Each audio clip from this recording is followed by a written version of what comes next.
어제 인천의 한 호텔에서 승강기 교체 작업을 하던 30대가 추락해 숨지는 일이 일어났습니다.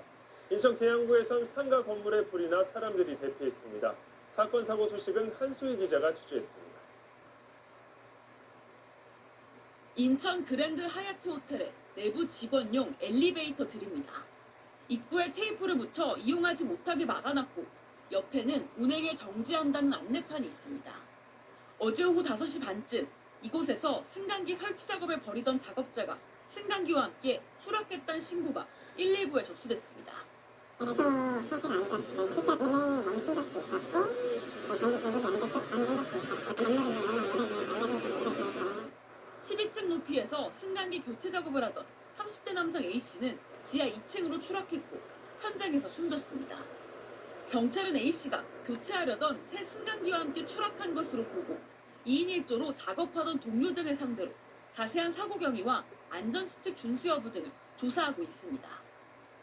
상가와 상가 사이에서 시꺼먼 연기가 쉴 새 없이 뿜어져 나옵니다. 어제 오후 4시 40분쯤 인천 계양구 계산시장 근처 한 상가 건물에서 불이 나 20여 분 만에 꺼졌습니다. 이 불로 인명피해는 없었지만 상가 상인 등 10명이 긴급 대피했습니다. 또 건물 외벽 등이 불에 타 소방서 추산 570만 원의 재산 피해가 났습니다. 소방당국은 자세한 화재 원인을 조사하고 있습니다. SBS 한소희입니다.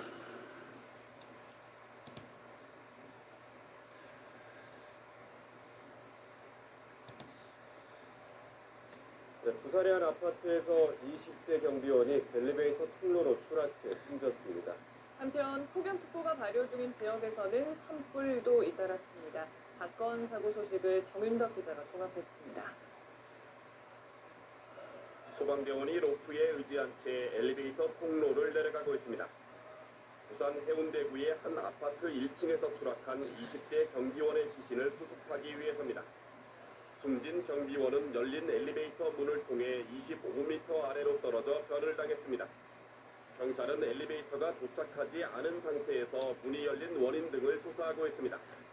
충남 태안에서는 승용차가 도로 옆 바다로 추락했습니다. 40대 운전자는 관광객과 해경에 의해 구조됐으나 함께 타고 있던 운전자 아버지는 끝내 숨졌습니다. 제주 서귀포 앞바다에서는 선원 36명이 나눠 타고 있던 어선 두 척이 부딪히면서 선원 일부가 다쳤습니다. 사고 어선 가운데 한 척의 선체에 구멍이나 기관실에 물이 차기도 했습니다. 화재도 잇따랐습니다. 경기도 평택의 한 교회 신축 공사장에서 불이 나 소방서 수산 3천만 원의 재산 피해를 낸 뒤 35분 만에 진화됐습니다. 다행히 당시 작업 중이던 근로자들은 점심 식사를 위해 자리를 비워 인명피해는 없는 것으로 확인됐습니다. 폭염주의보가 발효 중인 전북 전주와 고창, 전남 신안에서는 산불까지 났습니다.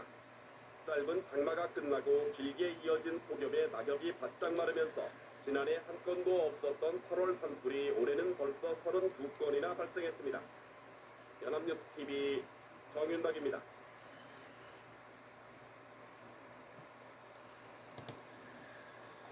어제 뉴스에서 전해드렸던 승강기 작업하던 근로자 2명이 승강기와 함께 추락해서 숨진 사고 뒷이야기 좀 더 전해드리겠습니다. 사고 원인으로는 안전장치 부실이 의심됩니다. 이번에도 이들은 대기업 협력업체 소속이었습니다. 김병영 기자가 자세히 짚어봅니다. 어제 오후 부산의 한 아파트. 안전모를 쓴 관계자들이 엘리베이터 안을 유심히 살펴봅니다. 엘리베이터 교체 작업을 하다 추락해 숨진 34살 장모 씨와 32살 강모 씨의 가족들도 보입니다. 처음 보니까 어떻게 안 하고 보고 저희가 맨날 보고 싶으니까 동생이 어떻게 작업했나 보고 싶어서 여기 왔는데 또 없는 새풀도 살려내고 이런 게 많고.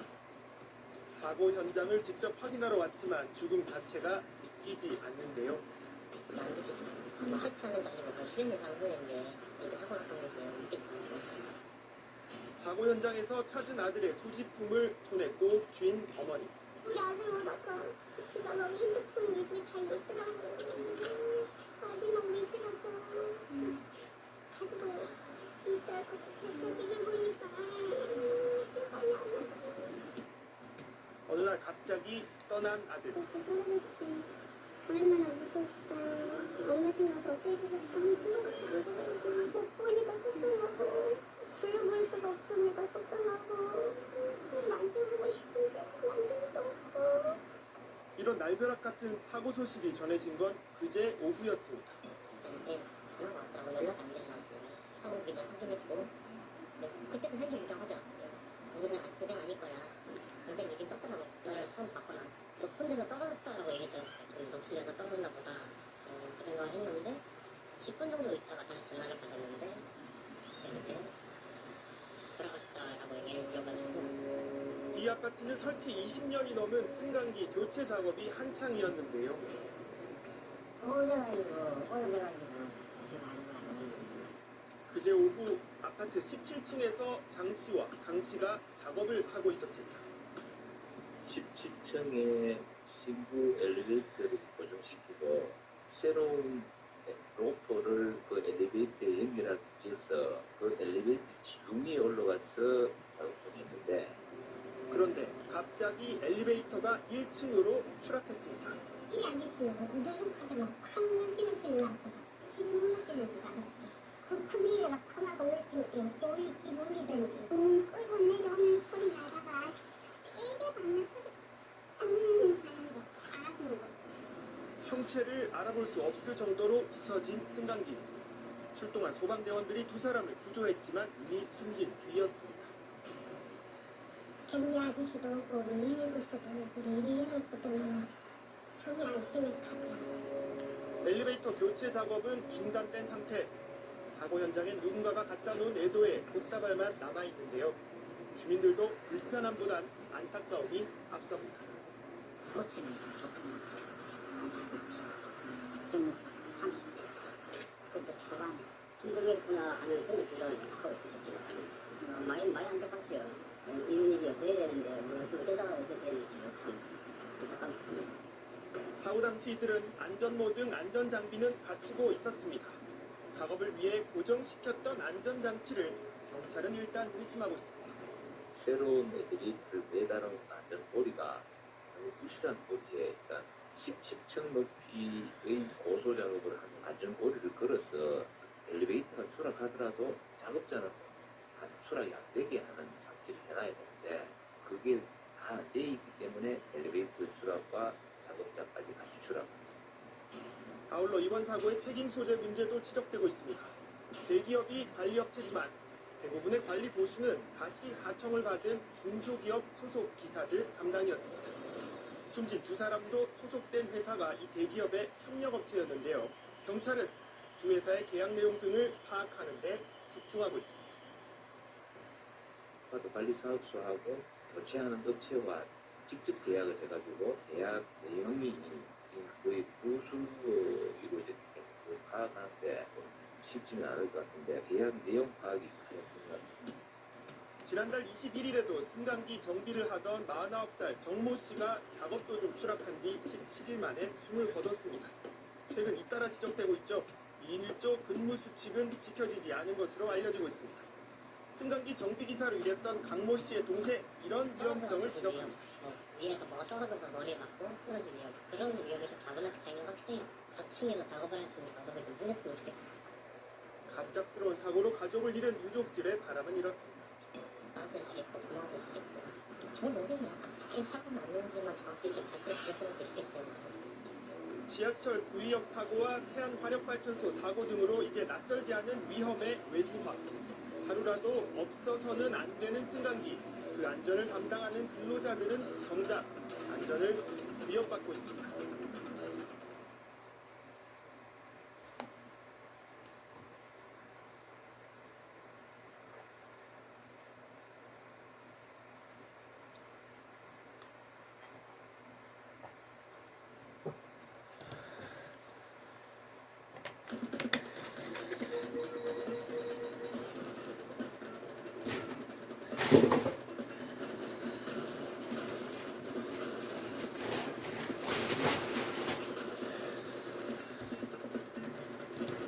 홀로 아파트 승강기를 점검하던 20대 청년이 작업 중 추락해 숨졌습니다.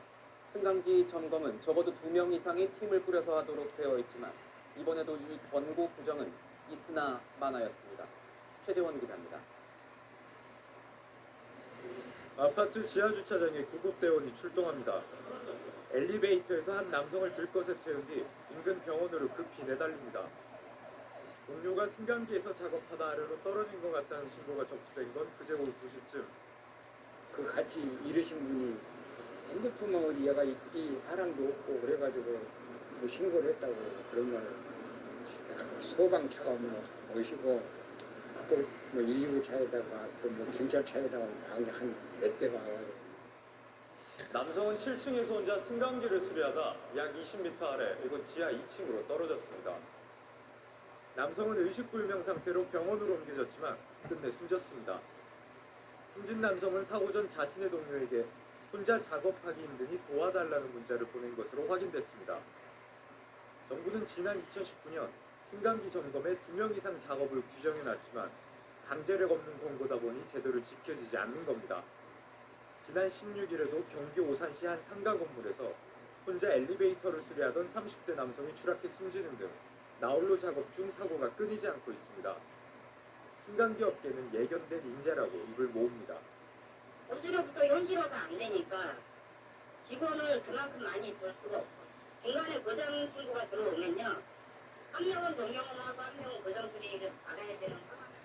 고용노동부는 이번 사고가 50인 이상 사업장에서 발생한 만큼 대표까지 책임을 묻는 중대재해처벌법 위반 여부도 조사하고 있습니다. 채널A 뉴스 최재원입니다. 지난달 홀로 승강기를 수리하다 떨어져 숨진 20대 노동자가 남긴 말은 혼자서는 못하겠다였습니다. 사고 뒤에 중대재해법을 위반한 건지 수사가 시작됐는데 그럼 현장에서 일하는 여건은 달라졌을까요? 황다혜 기자가 취재했습니다. 20년 경력의 승강기 수리기사 김모 씨. 장비를 짊어지고 홀로 작업 현장으로 향합니다. 가방이 필요해서 쉬고 한 층씩 내려갈 때마다 온몸이 덜컹거립니다. 악시에 그 조합 내패 장치에 대한 이상을 점검하면서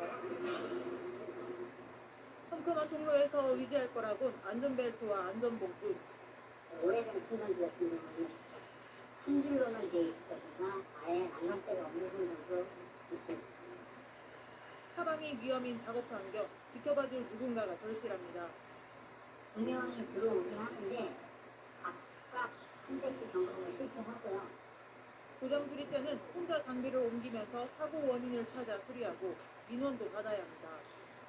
점검 작업 중에도 고장 신고가 들어오면 다른 승강기를 이용해 꼭대기층에 있는 기계실부터 방문해야 합니다. 20층으로 걸어오는데 걸릴 시간과 필요하고 그만큼 업무 강도는 늘어나는 겁니다. 할당량을 채우려면 눈으로만 점검해야 하는 날도 있습니다.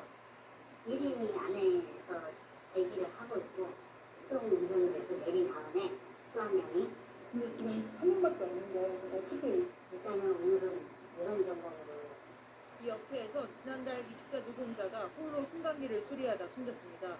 경찰은 업체를 압수수색하고 고용노동부는 중대재해처벌법 위반 여부를 수사하고 있습니다. 하지만 아직도 현장에선 노동자들이 나홀로 작업을 이어가고 있습니다. KBS 뉴스 홍다입니다. 한 사람이 일하다 숨졌는데도 작업 환경이 그대로라는 거죠. 법으로 강제할 수는 없는 겁니까? 네, 일단 행정안전부 고시, 승강기 안전관리 규정에는 2인 1조 작업 의무가 있습니다. 네. 그런데 이게 위반해도 처벌 규정도 없는 데다 2인 1조가 뭘 단위로 하는 건지가 명확하지가 않습니다. 단위가. 그래서 점검반을 2명 이상으로 구성한다고만 해둬서 회사 측은 아파트 한 단지당 2명이면 된다. 노동자들은 승강기 한 개당 2명이어야 한다 해석이 다릅니다. 승강기 한 대, 그리고 아파트 단지 한 곳, 이건 차이가 굉장히 큰데요. 행정안전부에서는 뭐가 맞다고 얘기합니까? 한마디로 입장이 없습니다. KBS가 해남부에 질의했을 때 네. 승강기 2인 1조 작업 범위에 대해서 사회적 합의가 필요하다는 답이 들어왔습니다. 정부가 유권을 적을 안 해주고 노사가 실랑이하는 사이 안전사고는 계속되고 있는 겁니다. 전문가 얘기 들어보시겠습니다. 이 업체를 얘기 들어보면은 불만이 하늘을 찌르습니다. 도대체 어떻게 하는지 알려야 알 수 없다. 그 구체적인 역할을 명확하게 부여해 주는 것이 그게 올바른 대책이죠.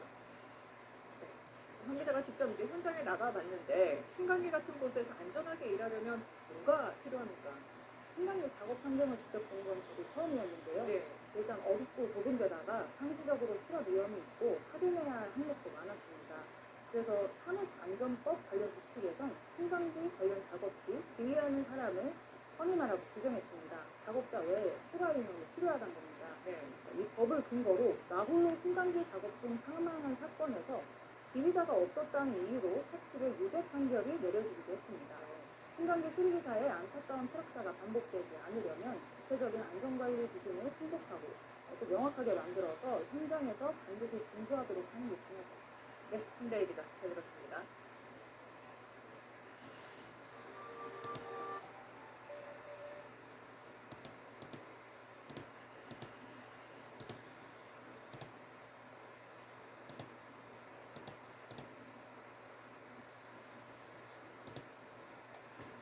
알러지가 있다고 이 귀여운 백냥이를 어떻게 포기해? 지르택이 지켜줄게요. 지난달 서울의 한 백화점에서 60대 남성이 문이 열린 채 갑자기 추락한 승강기 때문에 숨진 사고가 있었습니다. 한 달 전 안전점검에서는 해당 승강기에 이런 추락 현상이 발견되지 않았는데 알고 보니 승강기를 텅 비운 채로 검사했던 겁니다. 하중을 싣고 하는 검사는 3년에 한 번이면 된다는 느슨한 법규 때문입니다. 전형우 기자입니다. 경찰은 사고 이틀 뒤 승강기 합동 감식을 실시했습니다. 빈 승강기는 정상 작동됐지만 20명이 탄 사고 당시를 가정해 1200kg의 무게를 가했더니 승강기가 아래로 미끄러지는 현상을 찾아냈습니다.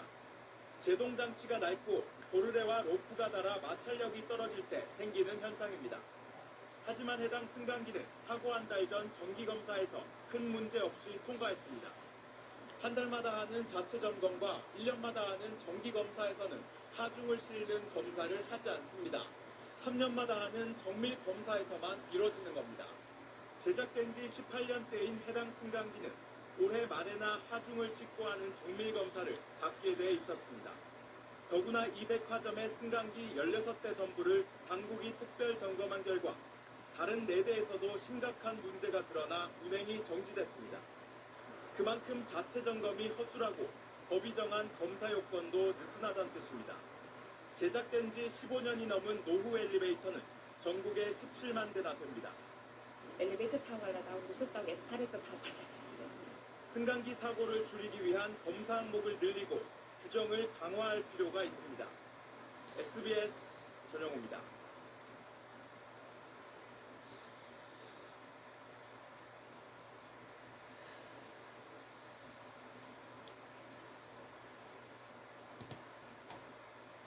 많은 사람이 이용하는 서울 지하철역은 특히 노약자와 장애인을 위해서 승강기가 꼭 필요한 곳이기도 하죠. 그런데 설치된 승강기 중 상당수가 고장난 채 방치돼 있고 17년 넘게 멈춰 있는 곳도 있었습니다. 한소희 기자가 보도합니다. 서울 지하철 3호선 종로 3가역으로 연결되는 엘리베이터. 출입구엔 고장, 접근 금지라고 쓰인 종이가 붙어 있습니다. 지하철역 2개 출구 근처에 승강기는 이곳 한 대뿐입니다. 고장으로 운행이 중단되자 승객 대부분은 이 계단을 이용하고 있습니다. 이렇게 멈춰선 게 2010년부터 무려 11년째입니다. 불편하지. 여기는 무용지물 왜 하는 거야? 이거 사용해놓고 왜 움직이지 않는지. 여기뿐이 아닙니다. 2호선 건대입구역, 3호선 남부터미널역 엘리베이터도 고장으로 장기가 멈춰 있습니다. 이 시설들은 인근 건물 소유주가 비용을 대 설치한 뒤 서울시에 기부 체납한 것들입니다. 건물주 입장에선 지하철역 접근성이 좋아져 건물 가치가 올라가는 효과를 기대할 수 있습니다. 서울시는 건물까지 통로를 뚫어주는 대신 건물주에게 승강기 유지 보수 책임을 맡겼는데 시간이 많이 흐르면서 건물주들이 계약 내용을 지키지 않고 있는 겁니다. 이런 식으로 관리되는 서울 지하철역 승강기는 모두 96대. 이 중 11대가 고장으로 멈춰 있는데 3호선 남부터미널역 승강기는 17년 넘게 방치돼 있습니다. 건물주들은 길게는 30년 넘게 승강기를 관리해온 데다 많게는 수천만 원까지 드는 수리비를 더는 감당할 수 없다고 하소연합니다. 정기 계약이라고. 그리고 우리는 한다고 못하 이거 지금 10몇 년간 유지 못해서 더 이상 서울시가 민간한테 맡겨놓고 그 손을 다 놨기 때문에 지금의 이런 문제가 생긴 것 같습니다. 그래서 가장 중요한 거는 시민들의 불편을 빨리 해소하는 거여서 서울시 교통공사에서 빠르게 먼저 수리를 하고 나중에 구상권을 청구해서라도 서울시는 이른 시일 내 실태 조사를 거쳐 시민 불편을 최소화하는 방향으로 건물주들과 협의하겠다고 밝혔습니다. SBS 한소입니다.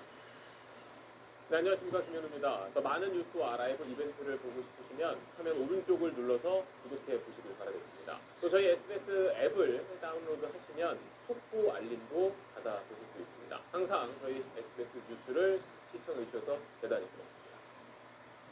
최고의 팬 서비스는 무슨 타이거즈로 시작 한국 시리즈를 2번 우승.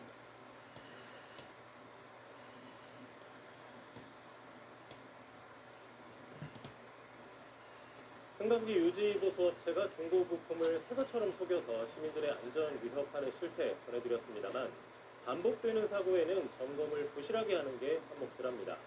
3분 30초 만에 점검을 끝낸다면 그 승강기 믿고 탈 수가 없을 겁니다. 한지영 기자입니다. 서울 중랑구에서 발생한 승강기 추락 사고입니다. 갑자기 2층에서 지하 2층으로 떨어져 영아를 포함한 8명이 구조되기까지 심한 공포를 느껴야 했습니다. 사고 원인은 도르래의 심한 마모, 부풀을 끌어올리는 도르래 홈이 다를 대로 다른 상태였습니다. 부품을 교체해야 되는데 교체를 하지 않으셔서 사고 원인이 한 가지로 지금 나타납니다. 유지관리업체가 이 승강기를 정기 점검한 게 지난 9월. 점검 기록에는 도르래가 양호하다는 뜻인 A라고 되어 있습니다. 다른 항목도 모두 A라고 해놨는데 불과 2달 만에 사고가 난 겁니다. 게다가 이런 사고가 처음도 아닙니다. 이거는 매달 와서 했었나요?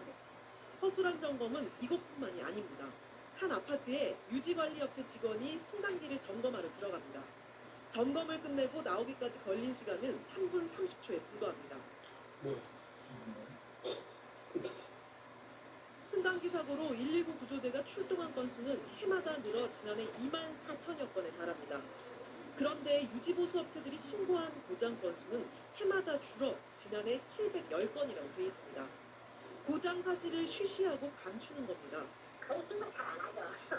고장이 건수가 많다고 이게 소문이 나면 입찰 참여할 때 그게 또 아파트에서 설계와 관련해가지고 불이익이 되는 거죠.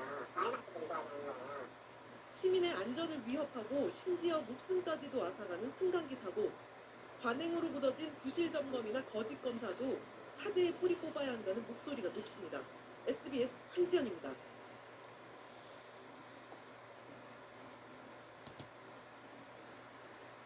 안녕하십니까. KBS 9시 부산 뉴스입니다.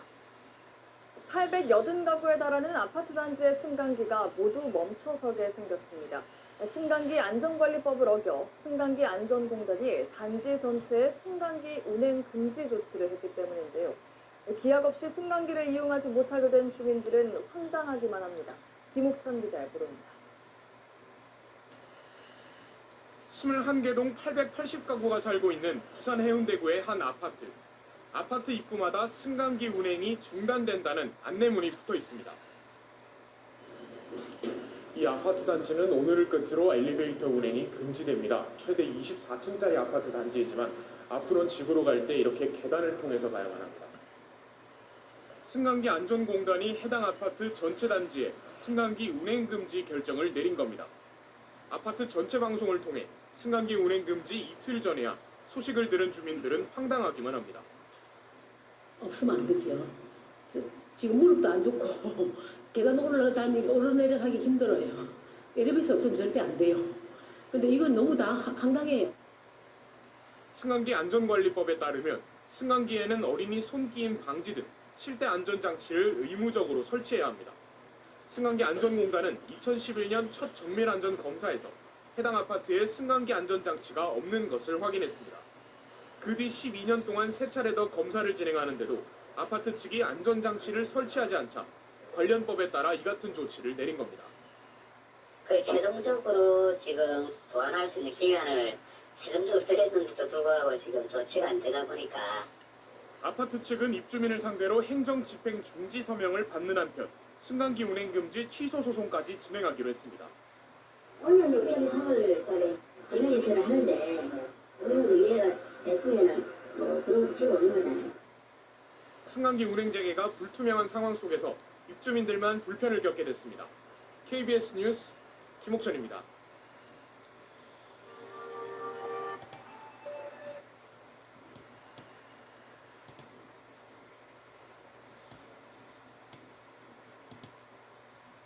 승강기 문이 열리거나 밀리면서 사람이 추락하는 사고가 잇따르고 있습니다.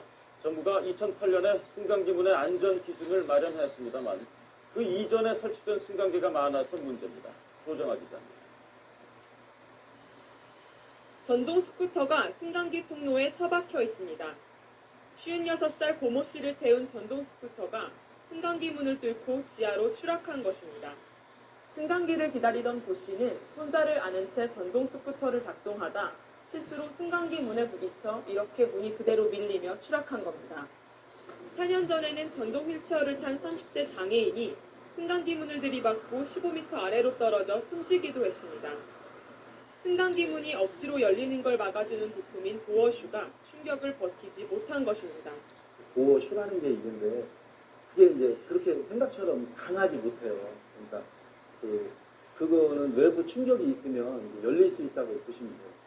이 때문에 정부는 체중 60kg인 두 사람이 시속 10km의 속도로 부딪힐 때 견딜 수 있도록 설치하라는 기준을 지난 2008년에 마련했습니다. 그러나 전국 승강기 40만여 대 가운데 90% 정도가 2008년 이전에 설치돼 안전기준이 적용되지 않았습니다. 저희 기준보다 물론 더 강한 기준으로 충격이 가해진다면 그런 부분은 생길 수 있겠죠. 기존에 설치된 승강기에 대해서도 안전기준을 적용할 수 있는 방안 마련이 시급합니다. KBS 뉴스 조정아입니다.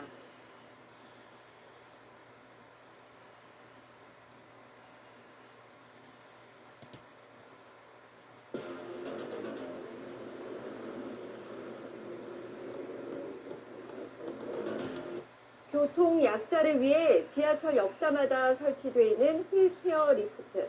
하지만 이 리프트는 위험할 뿐만 아니라 불편도 커서 교통 약자들의 이동권이 보장되지 못하고 있습니다. 역사마다 엘리베이터를 설치하는 것이 해결책이라고 합니다. 하강윤 기자가 보도합니다. 한 장애인이 전동 휠체어를 타고 저철역 휠체어 리프트에 올라가더니 금세 앞으로 꼬꾸라집니다.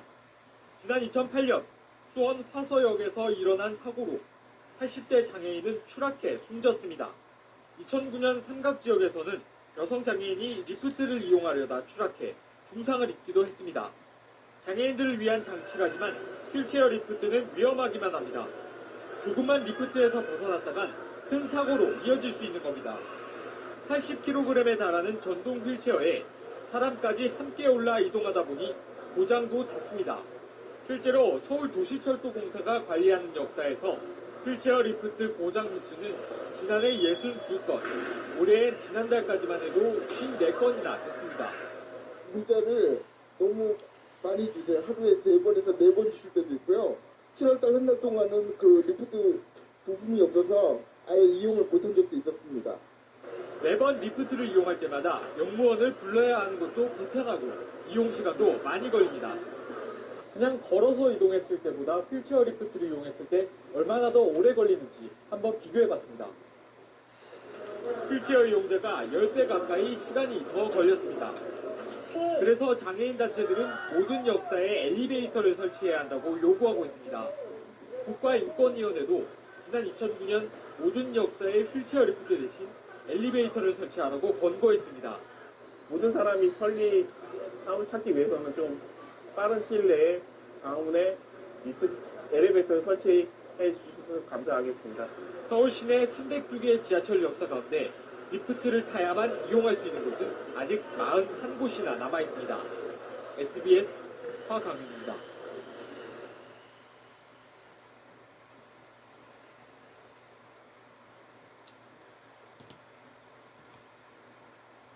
지난해 10월이었습니다. 지하철역에서 휠체어를 타던 한경덕 씨가 리프트 호출 버튼을 누르려다가 계단으로 떨어져서 숨진 사고가 있었습니다. 이후 한 씨 유가족은 서울교통공사를 상대로 손해배상 소송을 진행 중입니다. 그런데 소송 과정에서 서울교통공사 측은 장애인인 한 씨가 보호자 없이 지하철을 타려고 했기 때문에 사고가 났다고 주장한 것으로 확인됐습니다. 먼저 정혜성 기자입니다. 지난해 10월 신길역 환승 지점입니다. 장애인 한경덕 씨가 휠체어 리프트의 직원 호출 버튼을 누르기 위해 계단을 등집니다.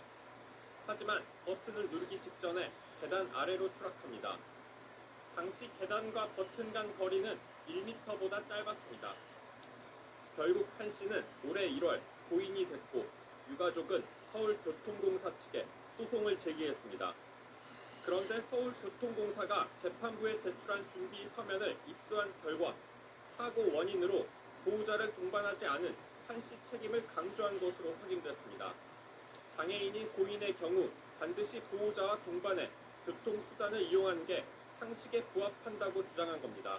장애인 당사자가 혼자서 잘 이 시설을 이용할 수 있도록 모든 시설 안전하게 갖추는 게 지하철 공사가 해야 될 역할인 건데 그런 식으로 장애인의 약한 존재로 이렇게 비하하는 서면에는 역사에서 휴대전화로 전화를 걸어 도움을 받지 않고 이동하다가 당한 사고이기에 고인 과실이 90%라고도 적시돼 있습니다.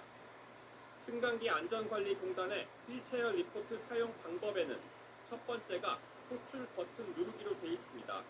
소송 대리인 변호인이 이거를 좀 작성한 내용이고 우리 쪽에서는 그 소송 진행 중인 사항이고 결과가 안 나온 상황에서 저희 그 요청을 표명하는 것 자체가 아주 부적절하다고. 한 씨 사망 이후 장애인들의 지하철 단체 시위가 잇따르던 지난 9월 서울교통공사는 신길역 사고에 대해 사과문을 발표했고 장애인들은 시위를 멈췄습니다. 네, 공식적인 자리에서 그런 식으로 얘기를 하고 실제 사고 당사자 가족한테 뭐 전화한테나 연락하는 거 없었다는 게 정말 쇼가 아닌가. JTBC 정혜성입니다.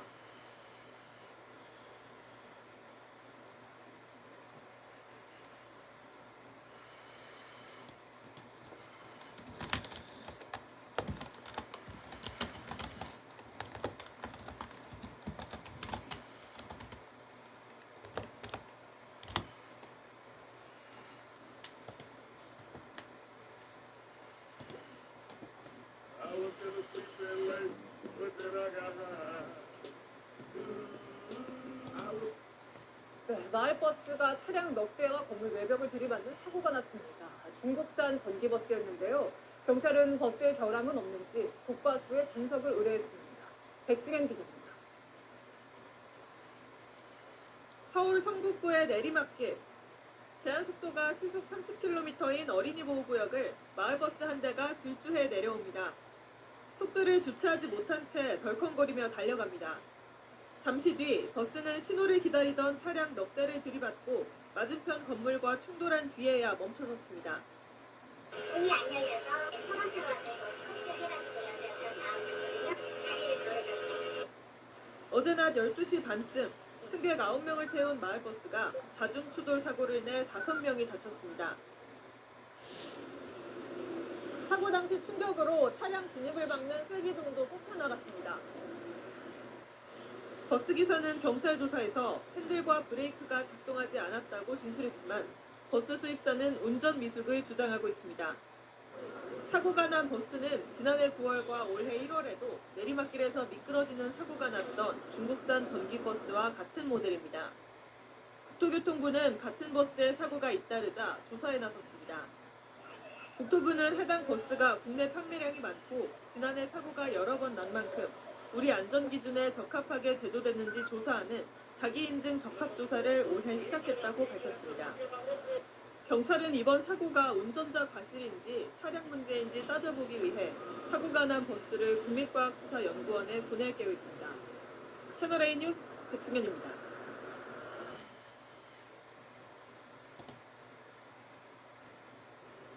안녕하십니까. 뉴스데스크 강원입니다. 2018 겨울올림픽을 친환경올림픽으로 치르겠다는 정부 지원에 많은 운수회사들이 친환경 전기버스를 구입했습니다. 강릉의 한 운수회사도 2017년과 2018년 모두 18대의 전기버스를 사들였는데 현재 버스 상당수가 정상 운행하지 못하고 있습니다. 무슨 상황인지 김인성 기자가 취재했습니다. 지난 5월 강릉 도심을 달리던 시내버스가 엔진이 꺼지며 갑자기 멈춰섭니다. 기사가 놀라 회사로 급하게 전화를 하고 승객들도 놀란 마음에 내립니다. 5월에만 해도 이런 급작스러운 멈춤 현상은 2번이나 있었고 취재를 진행하던 이달 4일과 9일에도 버스 멈춤 현상은 또 발생했습니다. 갑자기 시동이 꺼지면서 계기판들이 다 꺼져 있는 상태거든요. 이렇게 달리다가 시동 꺼지는 경우가 자주 있었어요? 제가 차를 받고 나서 한 7번, 8번 정도 있었던 것 같습니다. 해당 운수회사를 찾아가 봤습니다. 동일 기종의 버스가 운행하지 않고 회사 마당에 방치돼 있습니다. 인근의 다른 영업소에도 전기버스가 그냥 서 있긴 마찬가지입니다. 모두 운수회사가 중국의 한 버스 제조사로부터 2017년과 2018년 사들인 전기버스입니다. 당시 구입한 18대 가운데 11대는 운행을 아예 멈춘 채 방치돼 있고 나머지 7대도 운행하는 도중 주행 중 시동 꺼짐 등의 고장이 발생해 불안한 상태입니다. 많은 사람들이 타고 있는 상황에서 시속 80km로 주행을 하고 있는 가운데 시동이 갑자기 꺼지면 핸들도 잠겨버려요. 그리고 브레이크도 말을 안 듣고. 후속 조치도 제때 이루어지지 않고 있습니다. 운수회사가 중국 업체에 수리 요청을 했지만 수리도 부품 수급도 원활하지 않았습니다. 결국 내용 증명을 보내고 나서야 최근 배터리 일부가 왔지만 이를 수리할 수 있는 기술자가 중국에서 와야 고칠 수 있는 상황입니다. 운행 연수 10년이 되지 않으면 폐차도 안 돼 애물단지가 되고 있습니다.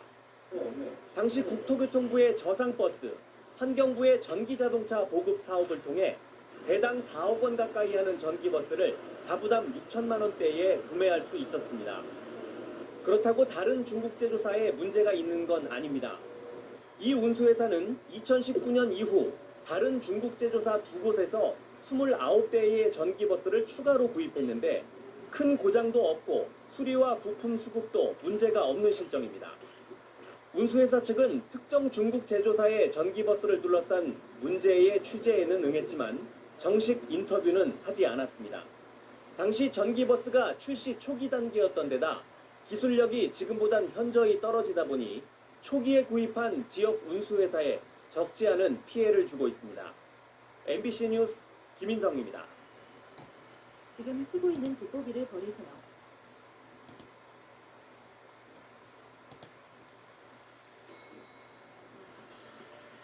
시작하자. 트리플러스 오메가3 이면 음원. 고속도로를 달리던 버스 넉 대가 잇따라 부딪혀 승객 3명이 병원 치료를 받았습니다. 울산에선 재활용센터에 불이 나 1명이 숨지고 소방관 1명이 다쳤습니다. 밤사이 사건 사고 소식 안희재 기자입니다. 고속도로 한가운데 구급차가 보이고 그 뒤로 버스들이 줄줄이 서 있습니다. 깨진 버스 창문 안쪽에선 구조 작업이 한창입니다. 어제 저녁 6시 20분쯤 경부고속도로 부산 방면 천안 호두휴게소 근처에서 고속버스와 관광버스 등 4대가 잇따라 부딪혔습니다. 이 사고로 버스 승객 30대 남성 등 3명이 다쳐 병원으로 이송됐습니다. 경찰은 차선을 바꾸는 차량을 피하려다가 사고가 났다는 취지의 버스기사 진술을 확보했습니다. 적대자는 사고가 있었던 것 같아요. 수동 차량들이 1차로로 끼어들지 않면서 정차를 잘했는데 끼어든 버스들이 다 추돌한 겁니다. 사고 수습 여파로 일대 차량 통행이 제한되면서 2시간가량 정체가 이어졌습니다. 시뻘건 화염이 건물을 집어삼켰습니다. 어젯밤 9시 50분쯤 울산시 남구에 있는 재활용센터에서 큰 불이 났습니다. 소방당국은 한때 대응 1단계를 발령해 3시간여 만에 불을 껐는데 이 과정에서 소방관 1명이 다쳤습니다. 또 센터 관계자 59살 남성이 숨진 채 발견됐습니다. 소방당국은 건물이 모두 불타 원인 파악이 쉽지 않다며 정확한 발화점과 화재 경위를 조사 중이라고 밝혔습니다. 어제 저녁 6시 반쯤 경기 화성시 한 자동차 부품업체에서도 화재가 발생했습니다. 불은 20여 분 만에 꺼졌지만 작업 중이던 45살 노동자가 화상을 입어 병원으로 옮겨졌습니다. 오늘 새벽 3시 40분쯤 전북 전주시 음악작업장 안에서 불이 나 인명피해 없이 20여 분 만에 꺼졌습니다. SBS 정시입니다.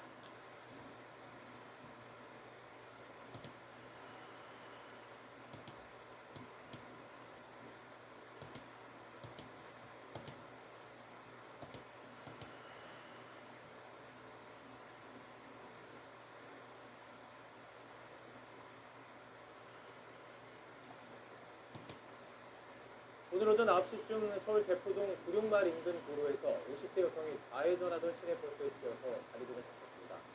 사고 당시 피해 여성은 보행 신호를 받아 횡단보도를 건너고 있었고 버스는 비보호 상태에서 좌회전했던 것으로 조사됐습니다.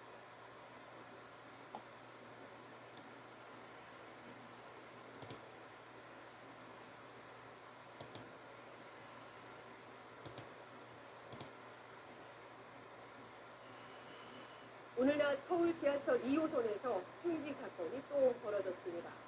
50대 남성이 열차 안에서 열쇠고리에 달려있던 작은 흉기를 휘둘러 시민 2명이 다쳤습니다. 윤상문 기자가 보도합니다. 지하철 안에서 경찰관들이 한 남성을 바닥에 눌러 제압합니다. 남성은 욕설을 하며 몸부림치다 결국 열차 밖으로 끌려 나갑니다. 오늘 오후 12시 반쯤 서울 지하철 2호선에서 흉기 사건이 또 벌어졌습니다. 50대 남성이 운행 중인 열차 안에서 열쇠고리에 달려있던 날카롭고 납작한 쇠붙이를 20대 남성에게 휘둘렀습니다. 이대역에서 신촌역을 가는 사이 범행이 시작됐는데 시민들이 직접 가해자를 제압하는 과정에서 한 명이 더 다쳤습니다. 피해자 두 사람 모두 얼굴에 상처가 났는데 한 명은 현장에서 치료를 받았고 다른 한 명은 병원으로 이송됐습니다. 경찰은 합정역에서 남성을 체포하고 정확한 범행 경위와 동기를 조사하고 있습니다. 유리창이 다 깨진 채 앞부분이 종잇장처럼 구겨진 덤프트럭. 소방관들이 올라가 운전자를 구조하려 안간 힘을 씁니다. 덤프트럭 옆면을 들이받은 다른 덤프트럭도 앞부분이 찌그러지고 근처 1톤 화물차와 대형 트레일러 역시 형체를 알아보기 어려울 정도로 부서졌습니다. 오늘 오전 11시쯤 부산 강서구 부산신항 주변 도로에서 화물차 4대와 승용차가 잇따라 부딪혔습니다. 많이 놀라죠. 여기가 항만 배후도로라 가지고 차들이 속도가 많이 나요. 그리고 신호위반도 많고. 경찰 조사 결과 신항 앞 도로를 달리던 덤프트럭이 좌회전하던 1톤 화물차를 들이받은 뒤 중앙선을 넘어 승용차와 트레일러, 다른 덤프트럭을 차례로 덮쳤습니다.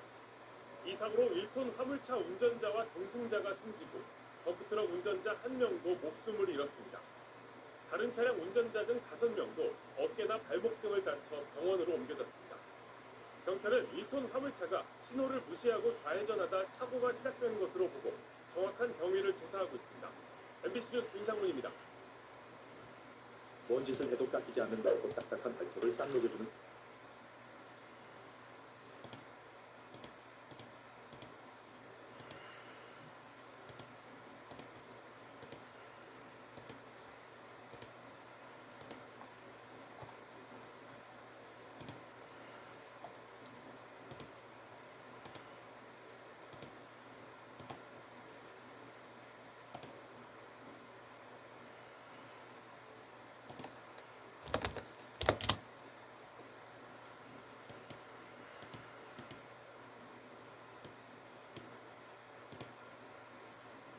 시각장애인 유튜버 원샷 한솔로 유명한 김한솔 씨가 최근 경기도 오산에서 혼자 버스를 타봤다며 올린 영상입니다. 내가 혼자서 할 수 있는지를 보는 거기 때문에 목적지까지 버스 2대를 갈아타야 하는데 일단 첫 번째 버스는 성공적으로 탑승합니다. 이거 53번 맞아요? 아 제가 시각장애인이라서 목적지에 다다르자 버스 기사는 천천히 내리라며 하차 안내까지 해줍니다. 저요? 아 감사합니다. 아 감사합니다. 하차까지 성공한 김 씨가 이번엔 2번째 버스 탑승을 시도해봅니다. 그런데 버스 기사는 김 씨를 쳐다보기만 할 뿐 앞문을 열어주지 않습니다. 지팡이를 쥐고 버스 근처를 서성여봤지만 결국 끝까지 문을 열어주지 않고 출발해버립니다. 다음 버스 역시 불친절하기는 마찬가지였습니다. 앞이 보이지 않아 버스 번호를 물어보고 타야 하는데 기사가 대뜸 짜증을 냅니다. 혹시 오색 시장 안 가나요? 다른 거예요? 아, 네. 김 씨는 목소리가 잘 안 들려 다시 물어본 건데 짜증내는 듯한 버스 기사에게 화가 났다며 친절했던 첫 번째 기사님이 그립다고 말했습니다. 안 열어주는 것도 있었지. 그러니까 기분이 되게 상한다. 영상을 본 누리꾼들은 당사자가 아닌데도 화가 난다며 불친절함은 그렇다 쳐도 문도 안 열어준 기사님은 너무하다는 반응을 보였습니다. 유튜브 구독자 64만 명을 보유한 김 씨는 자신의 채널에 시각장애인이 길 건너는 법, 밥 먹는 법 등 일상생활을 보여주는 콘텐츠를 올려 큰 호응을 얻고 있습니다.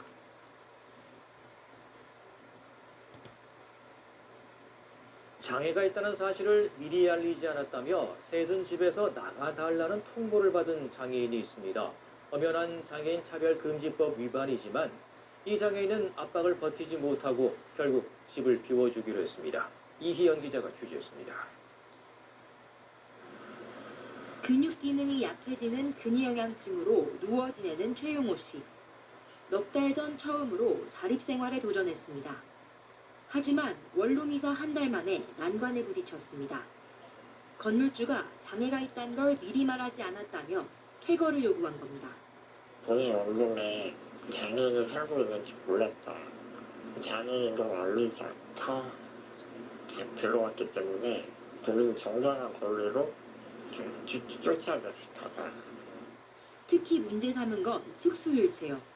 엘리베이터에 흠집이 생길 수 있고 다른 사람이 함께 탈 수 없다는 게 이유였습니다. 하지만 실제 탑승해보니 카메라를 든 촬영 기자와 활동 지원사가 함께 타기에 충분합니다. 그래도 건물주 측은 민원을 내세우며 물러서지 않습니다. 엘리베이터 장애인 가는데 장애인 타가지고 사람하고 타지 못해가지고 민원이 얼마나 많이 되는지 아세요? 최 씨는 더 버티지 못하고 집을 비워주기로 했습니다. 목숨을 걸고 나와서 이렇게 잠생활을 하는 건데 몸이 불편하게 죄인가? 그거 생각을 하게 됐어요. 장애가 죄인가? 장애인 차별금지법은 정당한 사유 없이 장애를 이유로 임대를 거부하면 차별이라고 못 박았지만 현실과는 동떨어진 규정인 겁니다. 장애인 차별금지법 위반은 당연하고 정당한 사유 없이 해지한 것은 그 계약 자체의 위반이고 채무 불이행 책임을 물을 수 있다라고. 국가인권위원회는 2010년과 2016년 장애인에게 임대를 거부한 건물주에게 재발 방지 등을 권고했지만 이후에도 달라진 건 없습니다. KBS 뉴스 이희연입니다. 안녕. 빠르게 무료 네이버 배송.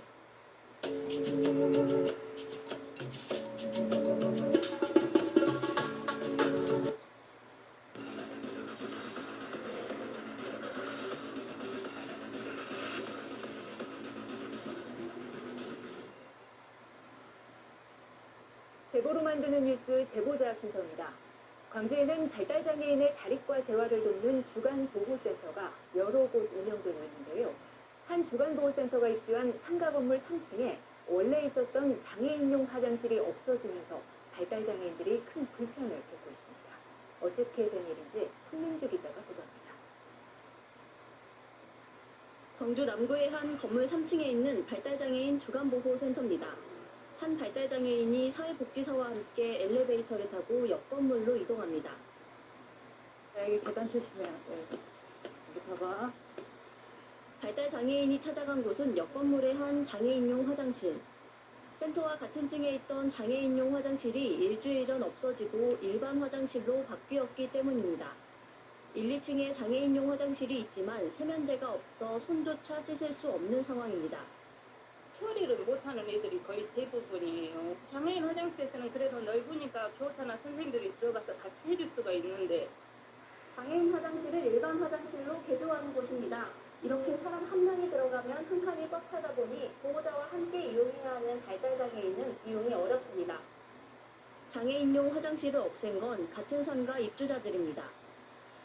입주자들은 일반 화장실이 무단으로 장애인용 화장실로 개조됐고 비장애인들이 이용하는 데 불편함으로서의 원상복구했다고 주장합니다.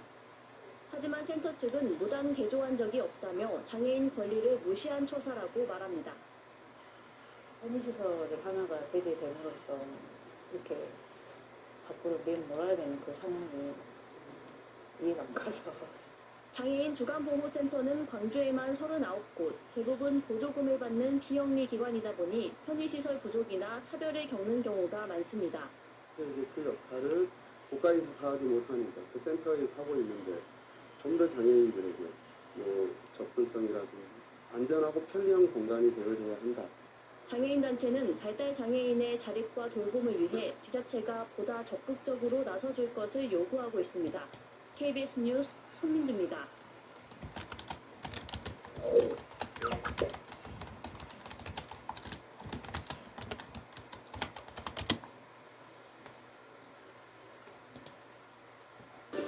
네, 시청자 여러분 안녕하십니까?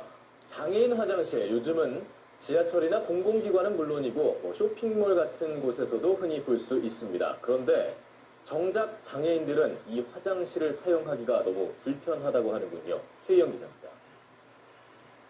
시각장애 1급인 병철 씨는 지하철을 이용하면서 용변을 참는 버릇이 생겼습니다.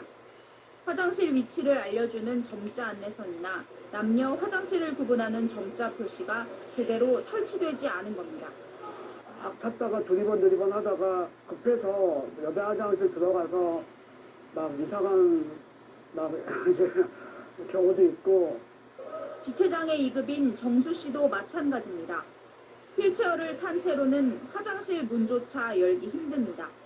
가로대가 좀 뒤쪽으로 그냥 장치가 돼 있으면은 어려움이 없을 건데 실질적으로 그 공 옆에 가로대가 너무 앞으로 있기 때문에 미끄러져서 이마를 찐 경우도 있었어요. 남녀 화장실의 위치도 역마다 제각각입니다. 한 시민단체가 서울의 지하철 2호선과 5호선의 장애인 화장실 166곳을 조사해봤더니 남자가 왼쪽인 곳이 76곳, 여자가 왼쪽인 곳이 69곳입니다. 나머지는 남녀 화장실이 안쪽 바깥쪽으로 위치해 있거나 심지어 남녀 구분 없이 사용되는 등 화장실 배치에 일관된 기준이 없습니다. 복지부의 조사 결과를 봐도 화장실 안에 손잡이 같은 장애인 편의시설이 제대로 설치된 비율은 40%를 밑돌았습니다. 우리 법에는 장애인 화장실 설치는 물론 화장실의 길이와 폭 같은 구체적인 설치 기준이 명시돼 있습니다. 하지만 법 제정 이전에 만들어진 시설은 법 적용 대상이 아닐 뿐더러 최근 늘어나는 전동 휠체어 등을 사용하기엔 설치 기준이 현실에도 맞지 않다는 지적입니다. 법적 기준이 넉넉한 기준이 아니고 아주 최소 기준을 적용하도록 하고 있기 때문에 칸막이 내부 공간이 지금 현재의 1.4m 기준을 기본적으로 지켜주시면서 조금 더 폭이 조금 넓게 1.6 이상 1.8 정도. 지난해를 기준으로 장애 추정 인구는 270만 명에 이릅니다. 장애인들도 마음 놓고 이용할 수 있는 화장실 마련이 시급합니다. EBS 뉴스 최희영입니다. 아이유백에 싸게 사는 방법 간단합니다.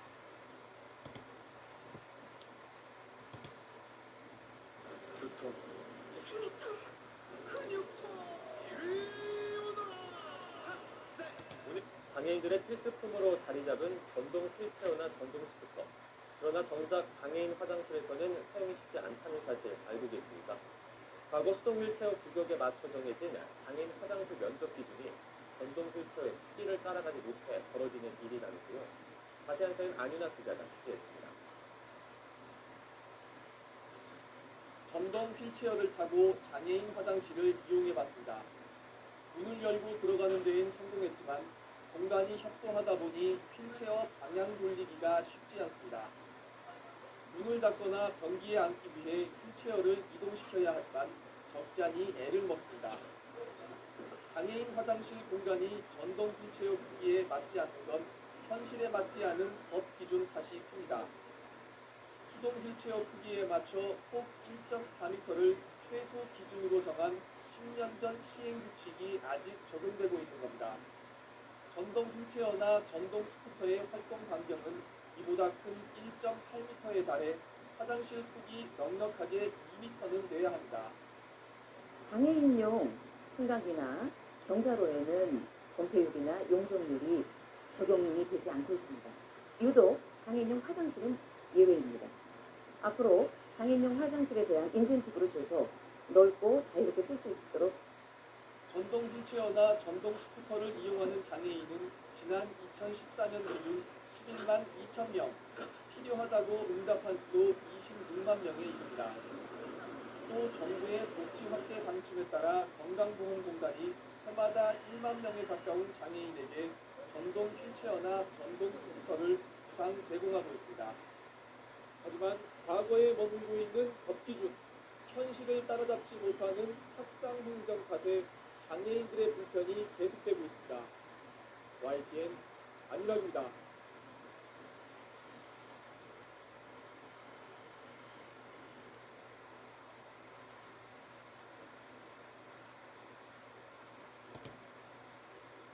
장애인 화장실은 장애인의 편의를 위해 설치 기준이 법으로 정해져 있습니다. 하지만 개정 이전에 지어진 장애인 화장실은 설치 기준에 미치지 못해 이용에 불편이 클 수밖에 없는데요. 서정한 기자의 보도입니다.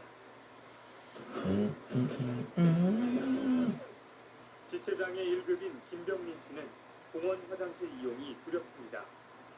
좁은 입구에 휠체어가 들어설 수 있을까 걱정이 앞서고 가파른 경사로에 뒤로 넘어갈 뻔하기도 합니다.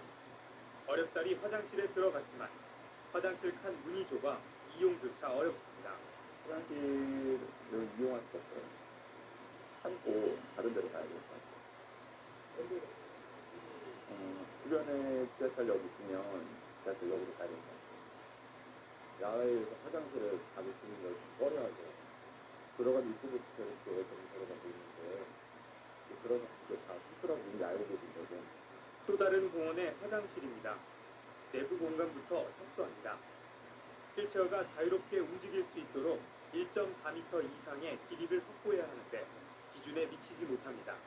손잡이 또한 위아래로 움직이는 회전식 손잡이가 필요한데 이곳은 움직이지 않는 고정식 손잡이가 설치되어 있습니다. 배변기의 중심과 손잡이의 길이는 40cm 이내여야 하는데 중간에 장애물이 가로막고 있고 실제 길이는 60cm가 넘어 이용에 불편함이 있습니다. 타 다치고도 상황은 비슷합니다. 세면대 높이가 낮아 아래에 휠체어가 들어갈 수 없을 뿐더러 손잡이도 설치되어 있지 않습니다. 이처럼 장애인 화장실의 규격이 다 다른 이유는 무엇일까? 기준에 안 맞는 이유는 우리 편의시설 설치 기준 법률이 나오기 전에 지어진 그 화장실이 있기 때문에 아마 그런 화장실들이 맞지 않는 거 아닌가. 일반인들도 이제 이 순간적인 장애가 올 수가 있어요. 장애인만이 이용할 수 있는 공간이 아니라 모두가 더불어서 이용할 수 있는 그런 공간이라고 생각하신다 그러면 장애인 화장실을 잘 꾸며내는 게 좋겠죠. 98년 처음 제정된 약칭 장애인 등 편의법. 장애인 화장실에 대한 규정을 시행 규칙으로 명시하고 현실에 맞게 개정을 거듭해오고 있습니다. 하지만 법과 행정의 속도차로 인해 장애인들은 여전히 불편한 화장실을 이용하고 있습니다. 딜라이브 서울경기 케이블 TV 서정환입니다.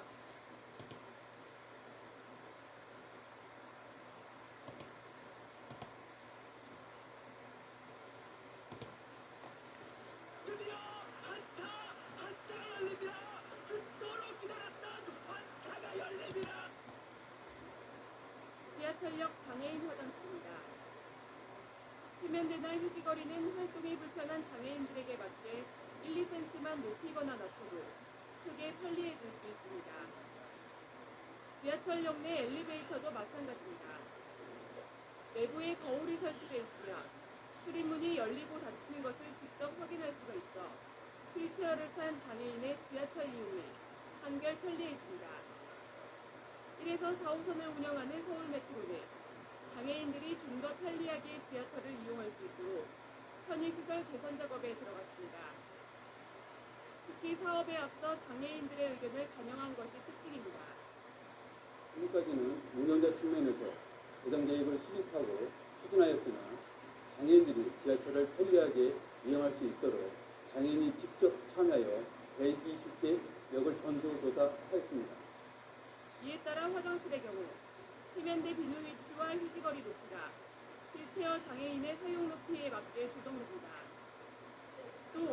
등 5개역 화장실 출입문도 자동문으로 교체되는지 편의성 개선을 위한 20개 사업이 내년까지 우선 추진됩니다. 아울러 엘리베이터 설치나 지하철 출입구 개선 등과 같이 시간과 예산이 많이 드는 8개 사업을 중장기 사업으로 분류하고 590억 원을 투입해 순차적으로 개선해 나간다는 계획입니다. 특히 그동안 승강장 발 빠진 사고의 원인으로 지적됐던 곡선 승강장 간격 개선을 위해 4호선 동대문 역사문화공원 역대 59개 역에 270억 원을 투자해 자동식 안전발판을 설치한다는 계획입니다. TBS 윤경란입니다.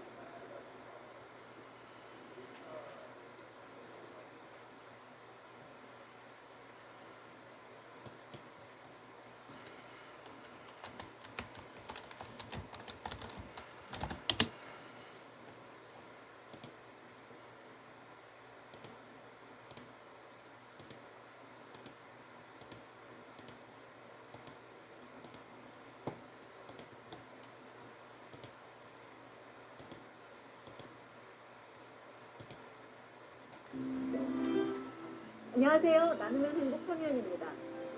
최근 해외 SNS에 장애인들은 핫하다는 해시태그와 함께 장애인들이 스스로의 매력을 뽐내는 사진을 당당히 공유해 화제가 되고 있는데요. 뇌성마비 장애인인 캐나다인 앤드루 브루자 씨가 제안한 SNS 캠페인으로 장애인은 귀여울 수도 매력적일 수도 있다며 차별과 편견에 맞서 이 해시태그를 통해서 서로를 지지해주자며 캠페인을 시작했습니다. 장애를 가졌지만 자신을 자랑스럽게 여기는 매력있고 행복한 모습을 사진으로 찍어 공유하면서 스스로 힘있고 매력있다는 걸 느끼게 됐다며 많은 장애인이 참여해 뜨거운 호응을 얻고 있는데요. 장애인이라고 해서 예쁘고 멋있고 매력적이지 않을 이유는 없죠. 침대에 누웠거나 휠체어를 탔거나 몸이 불편해도 충분히 멋있을 수 있다며 당당히 자신의 매력을 드러내기 시작한 장애인들. 그동안 그들을 바라보는 우리의 시선이 어땠는지 되돌아봐야 하지 않을까요? 자, 나누면 행복 지금 시작합니다.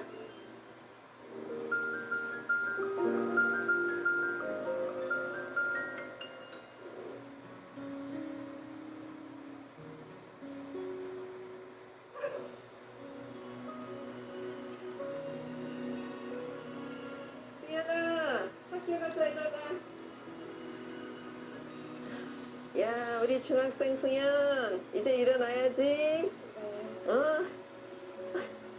아유, 우리 중학생, 어우, 밤새 키도 컸네. 어머나, 키도 이렇게 많이 크고, 씩씩해졌네. 야, 오늘 더 잘할 수 있겠는데? 와우, 잘 자고 일어났어요? 네, 얼만큼 잘 잤어? 와, 아니, 세수하고, 옷 입고 밥 먹읍시다. 여느 중학생과 다름없는 평범한 아침을 맞이하는 승현이. 14살 승현이의 이야기입니다. 잘 잤어요?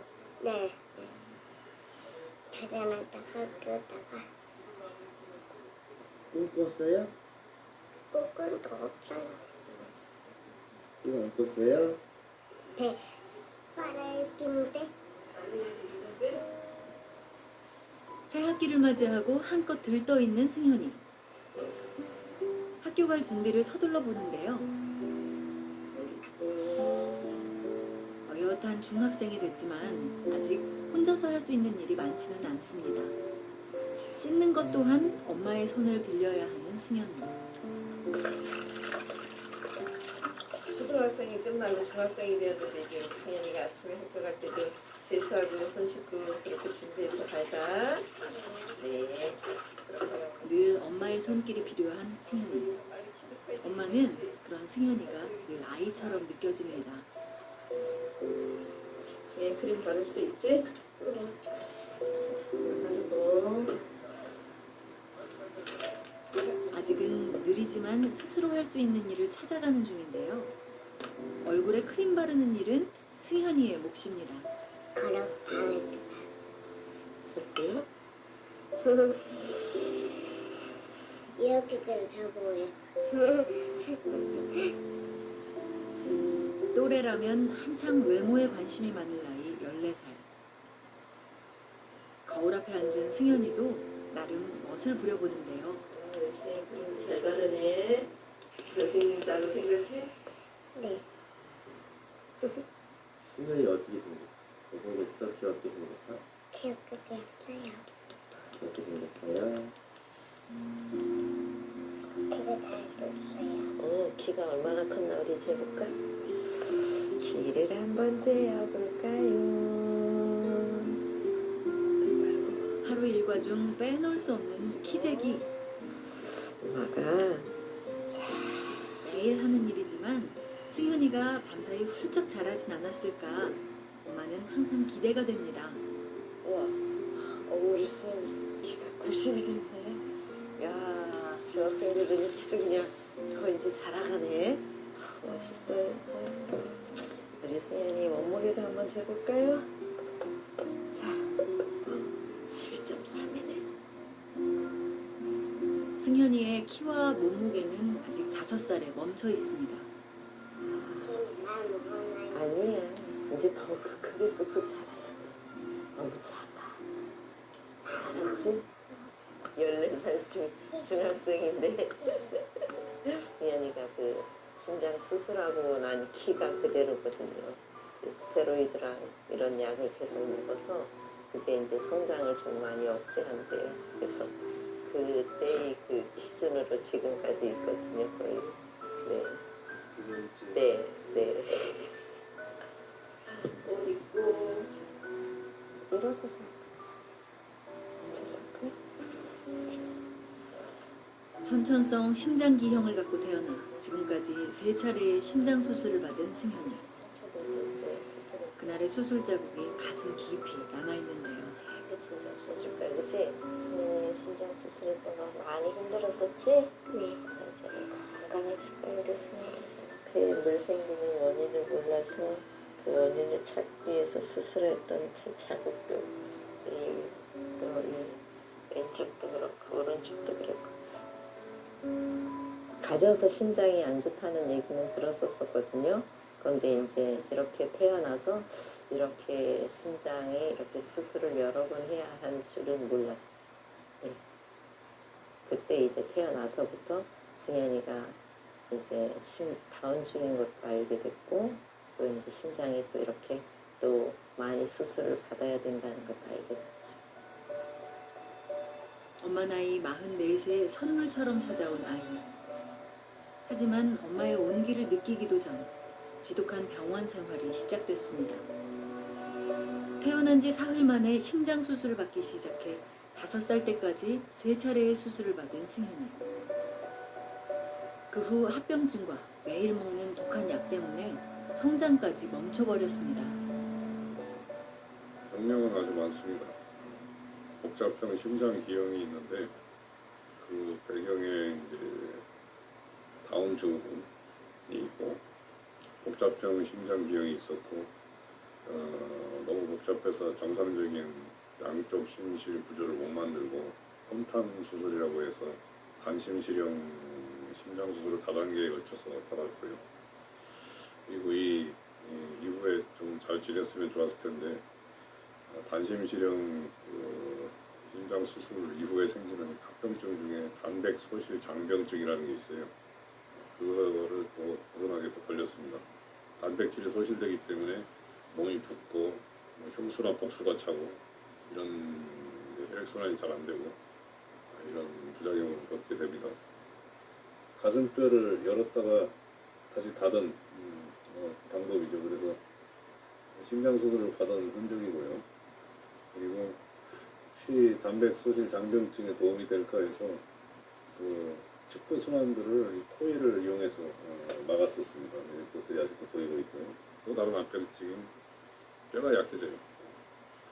이 뼈가 약해지는 것 때문에 또 성장에 영향을 안 좋은 영향을 많이 받고 있다고 생각이 됩니다. 엉덩이 하나 붙이자 승현아.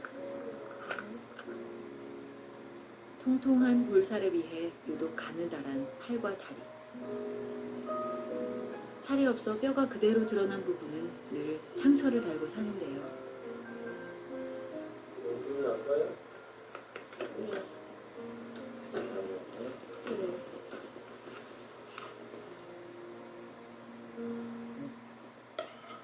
항상 수술을 할 때 그런 생각했었어요. 만약에 내가 승현이를 안 했으면 이 아이가 고생을 하지 않을까, 그런 생각을 솔직히 했었어요. 네, 너무 아이가 힘드니까. 힘든데 제가 해줄 수 있는 게 아무것도 없잖아요. 승현이한테 좀 미안하죠.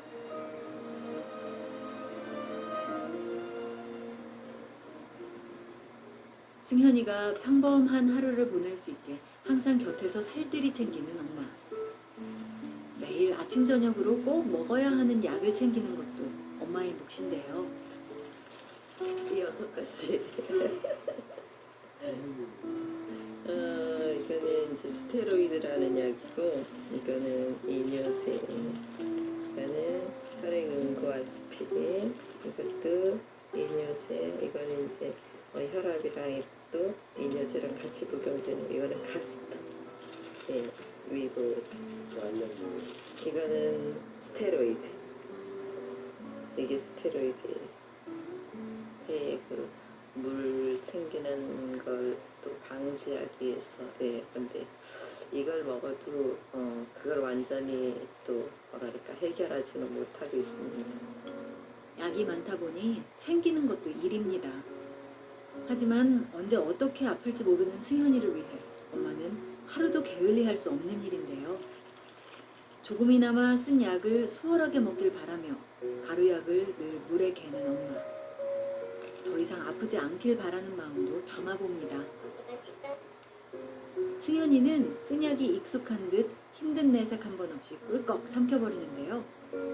곧 이 약도 끊을 날이 오겠죠. 중학생입니다.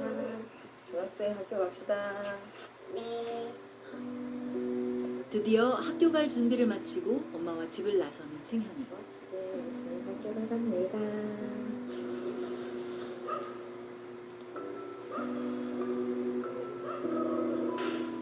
집과 병원이 익숙한 승현이에겐 학교 가는 일이 그 무엇보다 즐거운 일인데요. 와, 네, 안녕하세요. 네, 안녕하세요. 안녕. 약천. 귀여운 외모로 친구들에게도 인기 만점. 인기가 되게 많네요. 선생님, 잘 부탁드립니다. 네, 보여주시면 모르겠습니다. 네, 감사합니다. 한번 인사. 안녕. 한번 인사. 또래보다 작은 승현이를 위해 마련된 특별석. 자리에 앉아 본격적인 수업을 시작하는데요. 뭐지? 자, 함수에 따른. 자. 오, 그렇죠. 자, 승현아. 설명할 수 없다 있다. 있다. 그렇죠. 자. 항상 밝은 승현이는 학교에서도 씩씩하고 자신감이 넘치는데요. 우리 피 쓸 수 있어요, 없어요? 있어요. 그럼 따라 한번 써보세요. 이쪽으로 좀 더 보고 승현이가 직접 귀 한번 글씨 써주세요. 그렇지, 그렇게가 됐죠. 승현이 이건 뭐야? 발, 그렇지. 발 글씨로 한번 써주실래요? 또래보단 느리지만 하나씩 배워가고 있는 승현이. 이거는 아니고 머릿속에선 그려졌던 글자가 뜻대로 써지지 않는 모양입니다. 쌤이 알려줄게. 자, 다시 동학년에 비해서 이제 악력이나 그런 것들이 약해요. 그래서 글씨를 쓸 수 있는데 이제 많이는 잘 못 써요. 이번 시간은 승현이가 좋아하는 동아리 수업. 승현이의 숨겨진 매력을 뽐내는 시간입니다.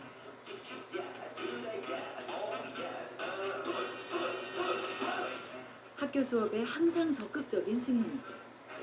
오늘도 한 뼘 성장했습니다.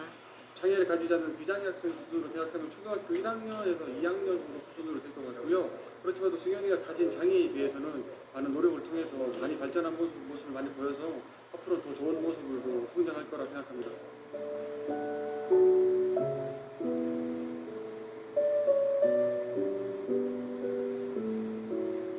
시간에 맞춰 마중 나온 엄마. 걱정 반 기대 반으로 승현이를 지켜보는데요. 걱정과 달리 씩씩한 승현이의 모습에 미소가 절로 나옵니다. 보고 있는데 잘하니까 대견하네요. 조그마지만 또 이렇게 또 친구들과 함께 의젓하게 앉아서 또 선생님 말씀 잘 듣고 또 배우고 있으니까 기특하고 감사해요.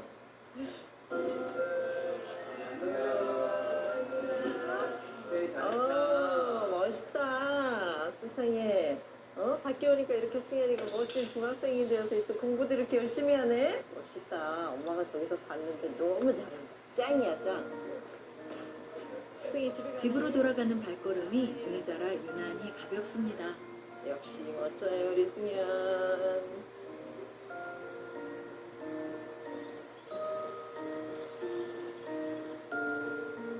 반가운 봄비가 내리던 그날 오후.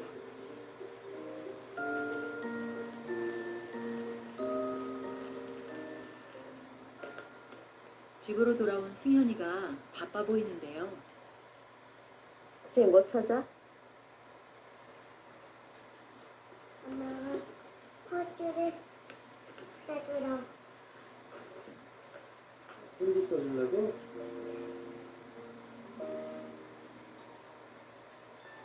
평소 그림 그리고 글 쓰는 것을 좋아하는 승현이.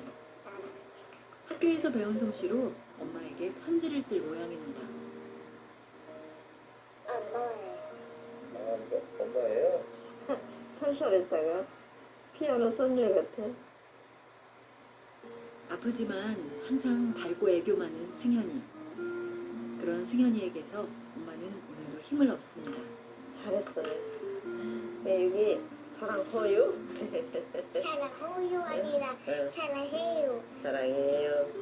승현이만의 또 글자로 막 쓰면 안 돼. 어린아이 같은 줄만 알았던 승현이가 어느새 훌쩍 자란 것 같아 엄마는 대견스럽기만 합니다. 지금 있나?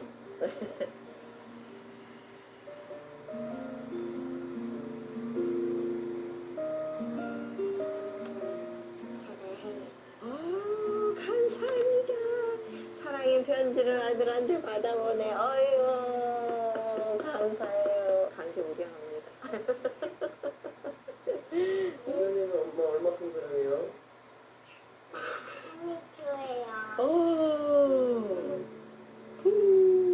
조금씩 성장하는 승현이에게서 엄마는 희망을 꿈꿔봅니다. 병원에 오래 있고 그래서 이제 어려서부터 병원과 집만을 하다 보니까 이 공부나 이렇게 또 배움에 이렇게 많이 승현이가 이렇게 있었던 거는 사실은 거의 없어요. 배워가고 자라가고 있으니까 네, 저희도 기대감을 갖고 희망을 갖고 네 살아가는 이제 뭐하지? 이제 뭐하지? 스케치. 샌드위치 가지고 가서 집에 있는 시간이 많다 보니 자연스레 엄마와 함께 할 수 있는 일들이 많아졌습니다. 그중 샌드위치 만들기는 승현이가 가장 좋아하는 일인데요. 엄마를 도와 재료를 나르는 일도 알아서 척척입니다. 한창 호기심 많을 나이 14살. 승현이는 유독 음식 만드는데 흥미를 보인다는데요. 또 그다음에 치즈. 작지만 야무진 손으로 만든 승현이표 샌드위치가 완성됐습니다. 감사합니다.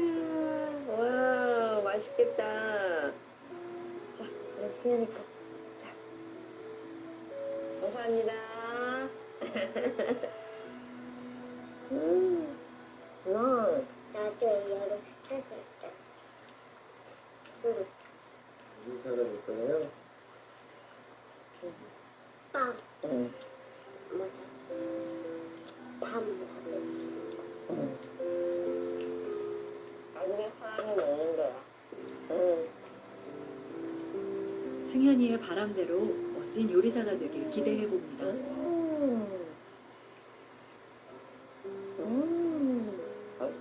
어렸을 때 많이 힘들었고 아팠었던 승현이가 요리사가 되면 요리를 할 때 승현이의 마음이 남다를 것 같아요. 그만큼 건강해진 거잖아요. 건강해서 생활을 할 수 있는 거고 자기의 가진 재능을 마음껏 또 이렇게 활용할 수 있으니까 승현이가 그게 참 감사하고 기대되지. 14살 승현이의 꿈은 요리사입니다. 그동안 집과 병원만 오가던 생활 속에서 승현이는 꿈을 꿀 수가 없었습니다. 하루하루 나아지는 모습에 이제는 꼭 이루고 싶은 꿈이 생겼습니다. 승현이가 보여주는 희망으로 요리사의 꿈을 꼭 이룰 수 있길 바라봅니다.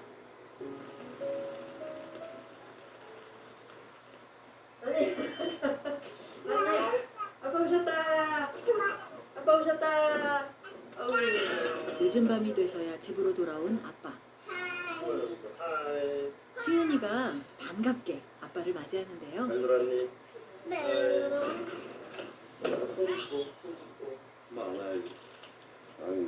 잠깐의 숨 돌릴 틈도 없이 오늘도 씩씩하게 보는 승현이를 안아주는 아빠.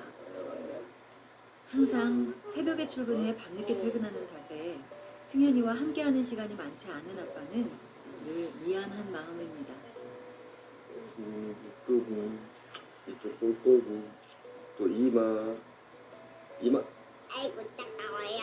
아유 괜찮아요. 이마 코 피곤할 법도 한데 승현이와 함께하는 시간만큼은 아빠도 힘이 납니다. 병원 진료비나 어떤 것들이 승현이한테 많이 들어가다 보니까 다른 생활 좀 줄이고 여행도 줄이고 취미 생활도 줄이고 어떻게 맞춰 나가고 있네요. 이렇게 늘 즐겁죠. 건강하게만 있으면 이 상태가 지금 건강한 거니까. 승현이와 누리는 소소한 행복이 아빠는 감사할 뿐입니다. 강민영이 얘기가 아니라 네 조카야. 늦은 밤이 돼서도 엄마 아빠는 잠시도 쉴 틈이 없습니다.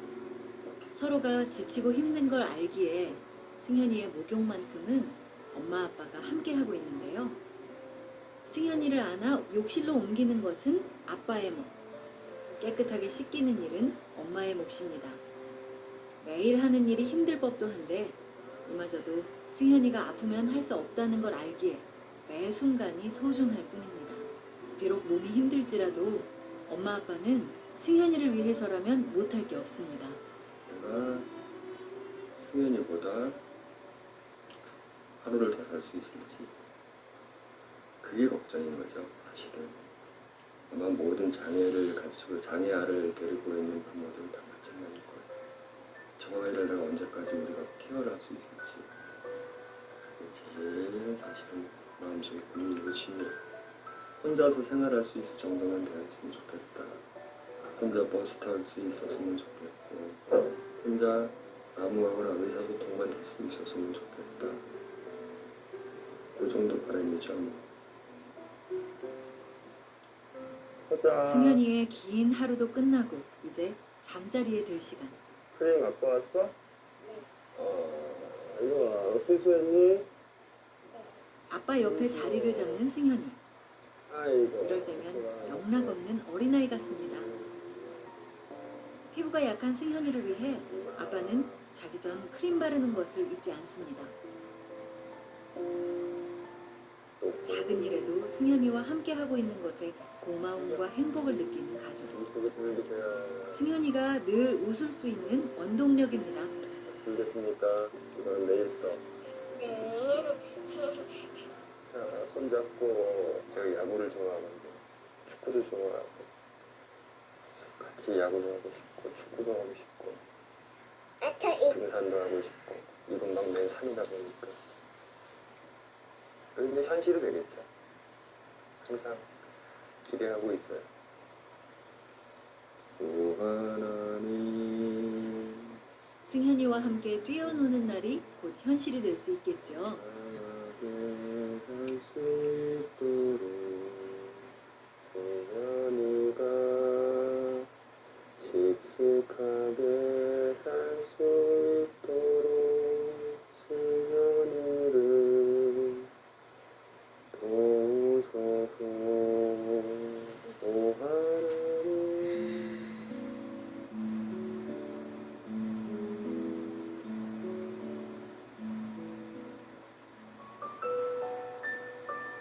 며칠 뒤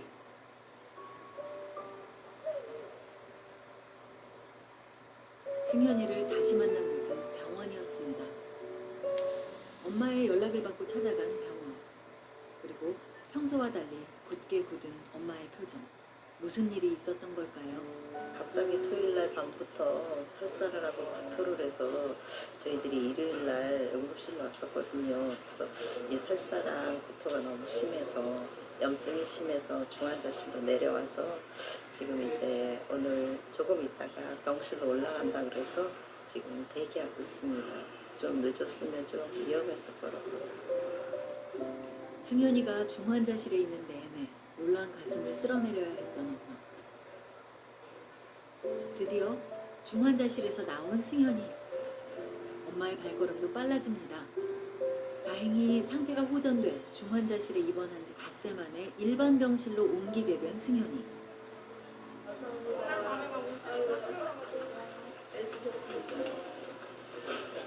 즐겁게 알았지? 늘 밝고 씩씩한 아이였는데 며칠 사이 수척해졌습니다. 몸이 약하고 면역력이 떨어져 있다 보니 작은 일도 쉽게 넘어가지 않습니다.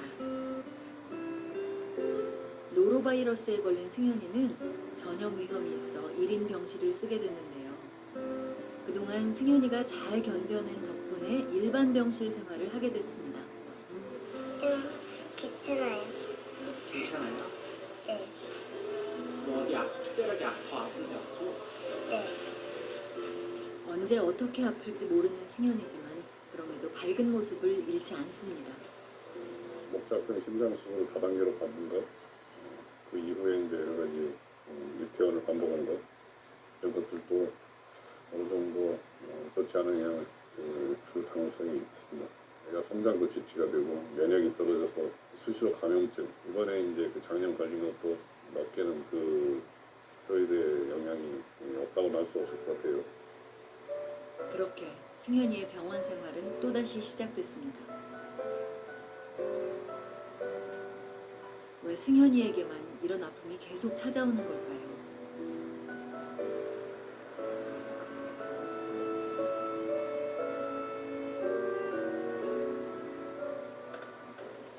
어릴 적부터 수술과 잦은 입원으로 이제는 병원 생활이 익숙해져 버린 승현이. 병원에서 집에 가면 지금 제일 먹고 싶은 게 뭐야? 뭐 먹고 싶어? 응. 아우 예. 엄마가 고기 먹고 싶어. 나물도 먹고 싶어. 젓가락은 정말 잘해요. 젓가락질은. 밥이라고 생각하고 먹어. 네. 승현이가 많이 아프면서도 참 밝아요. 늘 아파서 힘들어하는 않고 진짜 아픔을 잘 혼자서도 참아내고 이겨내고 가족들을 이렇게 뭐랄까 생각하고 더 응원을 한다 그럴까요? 좀 아이가 좀 대견스럽고 그래요. 어리죠. 그 아이와 함께 할 수 있는 것을 참 좋아요. 언제 어떻게 아플지 모르는 승현이를 보며 엄마 아빠가 할 수 있는 것은 그저 승현이의 곁을 지켜주는 것뿐입니다. 그동안 힘든 순간들을 홀로 씩씩하게 견뎌낸 고마운 승현이. 사랑하는 가족들이 늘 곁에 있기에 승현이는 오늘도 웃어봅니다. 아이고 좋다. 중환자실에 있는 동안 엄마와 떨어져 있었던 승현이. 네. 오랜만에 엄마와 함께여서 그런지 기분이 좋아 보입니다. 맞아요. 굿나잇. 오늘만큼은 승현이가 좋은 꿈을 꾸길 바라봅니다.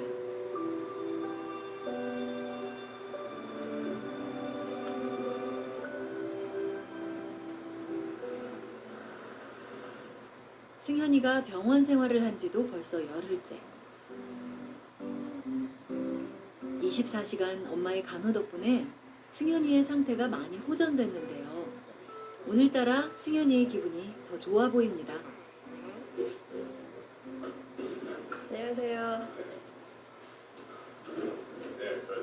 네, 집에 갈 수 있을까요? 산소 빼고 괜찮으니까. 승현이가 곧 퇴원할 수 있을까요?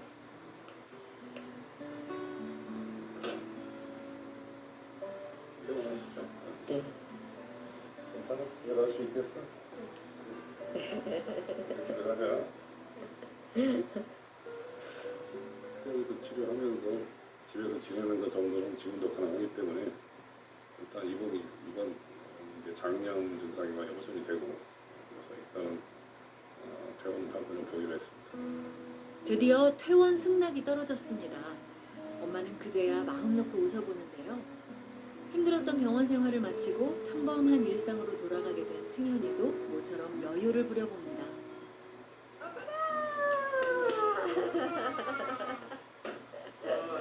집에 가게 돼서 그러게요. 아유, 애쓰셨습니다, 여보. 애쓰셨습니다. 오늘이 오기만을 가족 모두가 손꼽아 기다렸습니다. 오늘 퇴원한다 그래가지고 또 반갑고 그동안 승현이가 없으니까 너무 집안이 쓸쓸했거든요. 웃지 말아야지. 이 병원을 너무 많이 와가지고. 퇴원하는 설렘과 동시에 근심이 생기는 부모. 매번 부딪혀야 하는 일이지만 병원비 앞에선 한없이 작아집니다. 지금 99만 원 하고 해서 108만 원. 이 금액이 나왔습니다. 네. 갑작스러운 승현이의 입원에 경제적 부담이 될 수밖에 없는데요. 승현이가 노로바이러스 이거 혜택을 봐서 그래도 좀 적게 나온 거예요.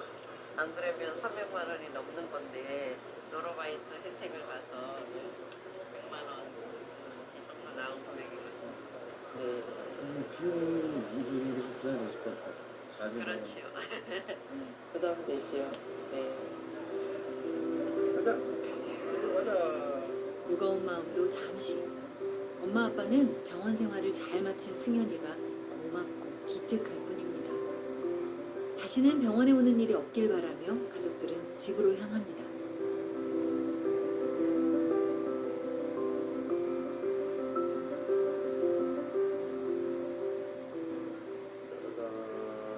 집으로 돌아온 승현이를 위해 아빠가 깜짝 선물을 준비했습니다. 엄마 두꺼봐요 얼어. 아니 지금은 조금 날씨가 밝아서. 다시 꿈을 꿀 수 있게 된 승현이. 그런 승현이를 보며 엄마 아빠도 작은 바람과 희망을 품을 수 있게 됐습니다. 퇴원 축하합니다. 퇴원 축하합니다. 사랑하는 승현이 퇴원 축하합니다. 입학 축하합니다. 중학생 됐어요. 축하합니다. 자. 곧 승현이가 꿈을 이루는 날이 오길 간절히 바라봅니다. 그러면 학교 빼먹지 말자. 열심히 학업에 충실하자. 거가서 이제 학교가 빼앗지 않고 공부를 다시 해요. 사랑합니다. 아빠도 사랑합니다. 행복합니다. 행복. 사랑하는 승현 불러도 참 불러보고 싶어. 우리 승현이가 있어서 엄마가 행복하고 승현이가 있어서 엄마가 어려운 것들도 이겨낼 수 있었던 것 같아. 승현아, 승현이는 있는 자체로도 기쁨이고 선물이란다. 승현아, 너는 우리 가정에서 정말 사랑스러운 존재야. 승현이가 지금은 약하고 작지만 혼자서 뭐든 다 할 수 있을 때가 올 거야. 아빠가 꼭 고쳐줄게. 승현이 힘들지 않게 꼭 고쳐줄게. 약속해. 승현이와 함께하는 하루가 행복이자 꿈이라는 엄마 아빠. 앞으로 가야 할 길이 험난할지라도 늘 사랑하는 가족이 함께 있기에 결코 두렵지 않습니다.